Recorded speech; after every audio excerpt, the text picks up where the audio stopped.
اعوذ باللہ من الشیطان الرجیم، بسم اللہ الرحمن الرحیم، نحمدہ و نصلی علی رسول الکریم۔ ہم ایک انتہائی موضوع پر بات کر رہے ہیں، ایک انتہائی اہم موضوع ہے قرآن پاک کو کیسے پڑھا جائے۔ اور میں نے عرض کیا کہ ہم میں سے اکثر لوگ کہیں گے کہ قرآن تو ہم سمجھتے ہیں کہ قرآن کو کیسے پڑھا جائے، اور ہم جانتے ہیں کہ قرآن کو کیسے پڑھا جاتا ہے، لیکن در حقیقت ہمیں اس کو ٹیکنیکلی چیک کرنے کی ضرورت ہے کہ کیا ہم قرآن کو ویسا پڑھنے جا رہے ہیں یا پڑھتے ہیں جیسا کہ اس کا پڑھنے کا حق ہے۔ اور اسی موضوع پر میں بات کر رہا ہوں۔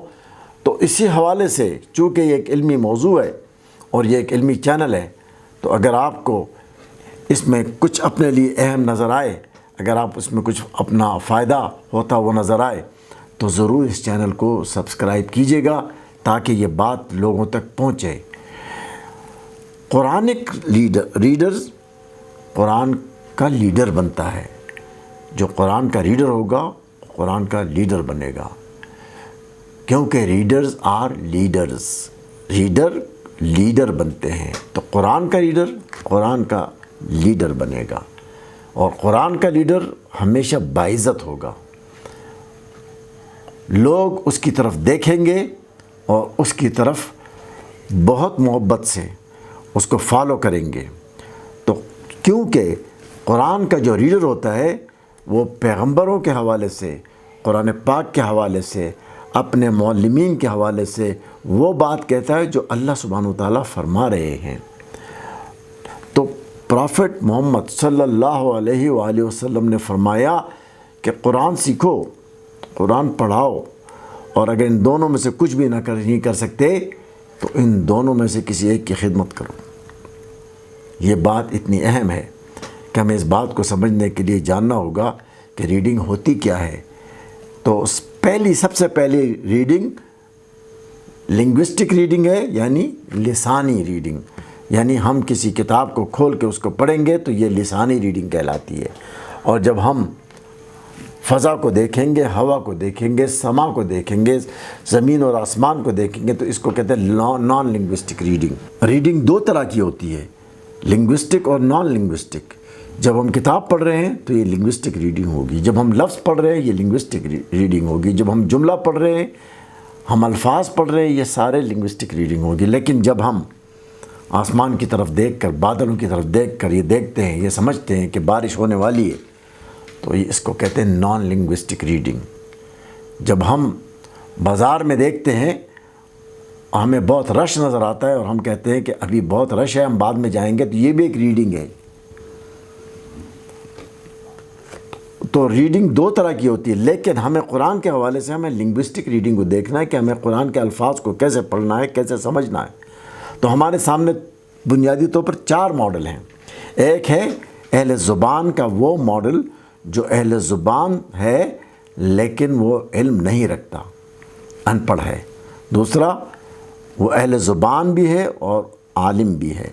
تیسرا کہ وہ اہل زبان نہیں ہے اور عالم بھی نہیں ہے۔ اور چوتھا کہ وہ اہل زبان بھی نہیں ہے، اہل زبان تو نہیں ہے لیکن وہ عالم ہے۔ یہ 4 الگ ماڈل ہمارے سامنے آتے ہیں۔ تو ہم دیکھیں کہ ہم کس ماڈل میں آتے ہیں۔ نمبر 1، ہم ظاہر اہل زبان نہیں ہیں، چاہے ہم الٹریٹ ہوں یا لٹریٹ ہوں، یا ہم جاہل ہوں یا عالم ہوں، ہم اہل زبان نہیں ہیں۔ اس لیے ہم غیر اہل زبان میں ہم لٹریٹ لوگوں میں آتے ہیں۔ عموماً ہم لٹریٹ لوگوں میں آتے ہیں، یعنی ہم پڑھے لکھے لوگوں میں آتے ہیں۔ اس لیے ہمیں اس لٹریٹ ماڈل کو دیکھنا ہوگا کہ ہمیں کیا کرنا ہے۔ اگر ہم الٹریٹ ہیں، اگر ہم ان پڑھ ہیں، تو ہمارا معاملہ ڈیفرنٹ ہوگا، ہمارا معاملہ قرآن پاک کے ساتھ بھی مختلف ہوگا۔ اور اللہ سبحانہ و تعالیٰ نے فرمایا ہے لا یکلف اللہ نفسا الا وسعها، کہ کسی نفس پر اس کی حیثیت سے زیادہ بوجھ نہیں ڈالا جاتا۔ اگرچہ کہ ایک مسلمان کے لیے تو یہ لازم ہوگا کہ وہ اب اتنا علم حاصل کرے، کیونکہ رسول پاک صلی اللہ علیہ وسلم نے فرمایا کہ تم علم حاصل کرو چاہے تمہیں چین جانا پڑے۔ اس کا مطلب ہے یہ تو ایک حکم ہے، رسول پاک صلی اللہ علیہ وسلم کا حکم ہے کہ ہمیں اتنا علم تو حاصل کرنا ہے کہ جس سے ہم قرآن پاک کو پڑھ سکیں۔ لیکن اس پڑھنے کا مطلب یہ ہونا چاہیے کہ ہم اسے سمجھ سکیں، کم از کم یہ ہونا چاہیے۔ لیکن اگر یہ ہماری دسترس سے باہر ہو تو اللہ سبحانہ و تعالیٰ بڑے رحیم ہیں، بڑے رحمان ہیں۔ وہ اس گنجائش کو بھی دیکھتے ہیں کہ جو ہمارے پاس موجود ہے، اس استطاعت کو بھی دیکھتے ہیں جو ہمارے پاس موجود ہے۔ لیکن آئیے ہم ان لوگوں کی بات کریں کہ جو پڑھے لکھے ہیں، اور آج پڑھے لکھوں کا ریشو پاکستان میں اتنا زیادہ ہے کہ 50 سے زیادہ ہے، 56 سے بھی زیادہ ہے، اور شہروں میں تو یہ 100% ہے۔ کراچی جیسے شہر میں یہ 100%، اسلام آباد جیسے شہر میں یہ تقریباً 100% ہے، اور بڑے شہروں میں اس کی تعداد جو ہے وہ بہت زیادہ ہے۔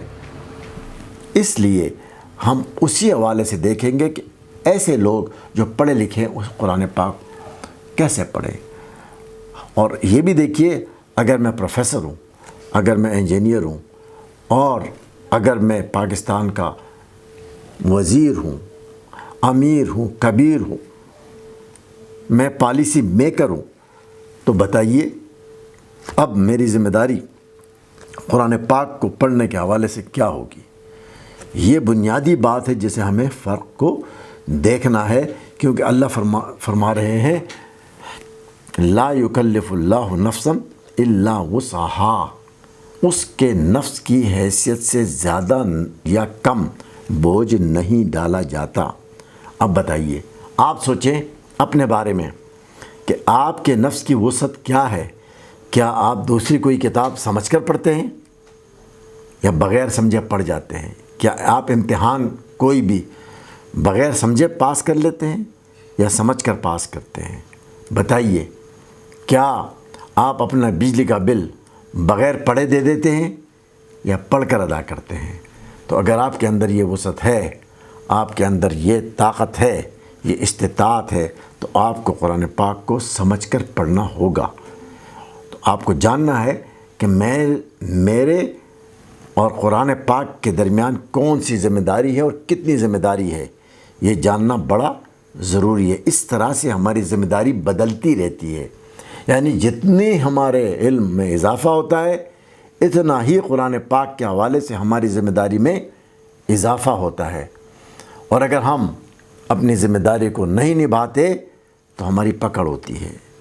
آپ دیکھیے، آج ہمارے ملک پاکستان میں اور ہماری قوم پاکستان کی ایک پکڑ ہوئی ہے، ہمیں یہ مان لینا چاہیے، اور اس لیے ہمیں اپنے منبع علم کی طرف جانے کی ضرورت ہے کہ ہم اس کلام کو پڑھیں، اسے سمجھیں۔ اسے کس طریقے سے سمجھا جائے گا، اس کے لیے میں آگے بات کروں گا، وضاحت سے بات کروں گا، لیکن فی الحال اتنا ہی ہے۔ انشاءاللہ ہم ایک وقفے کے بعد پھر ملتے ہیں اور آپ سے بات کرتے ہیں اسی موضوع پر۔